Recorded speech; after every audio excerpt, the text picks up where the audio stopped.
So ang natira na lang na pagdedesisyonan po ng ICC ay kung yung well actually based on experts no yung tatlong experts na hinahanap po nila ay kung fit for trial si dating Pangulong Rodrigo Duterte. Eh narinig ko sa isang interview si Attorney Cristina Conti, sabi po niya na kung sakaling found to be unfit for trial no ay i-check siya every 120 days yung fitness niya for trial.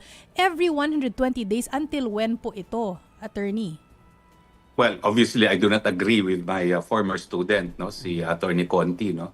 Kapag nagkaroon ng desisyon na unfit, tingin ko yan ay magiging permanente. Kasi yung pagiging unfit dahil ikaw ay limot-limot, ay hindi naman po nagagamot na yan, no. It can only worsen rather than improve. So sa tingin ko, pag merong declaration na unfit, tuluyan na po yan. Ang problema po, maski merong definition of unfit, ang issue is po pwede bang permanently ma-dismiss ang kaso, no? Kasi nakasaad naman sa Rome Statute, pwede lang ma-dismiss yan kung yung unfitness ay nangyari at the commission of the crime.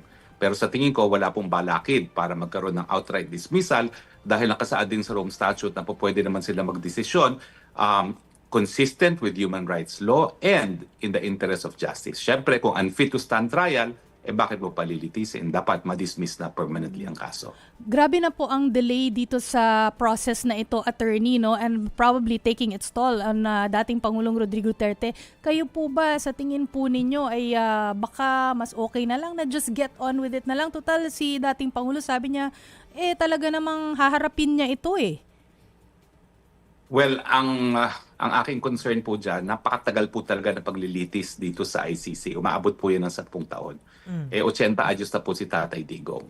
So realistically, alam naman natin ang law of nature. No? So importante na sa lalong mabilis na panahon ay ma-dismiss yan. Kaya ako, ang binibigyan ko ng halaga ngayon, yung appeal dito sa desisyon na binabasura nga yung ating motion to dismiss on the basis of lack of jurisdiction.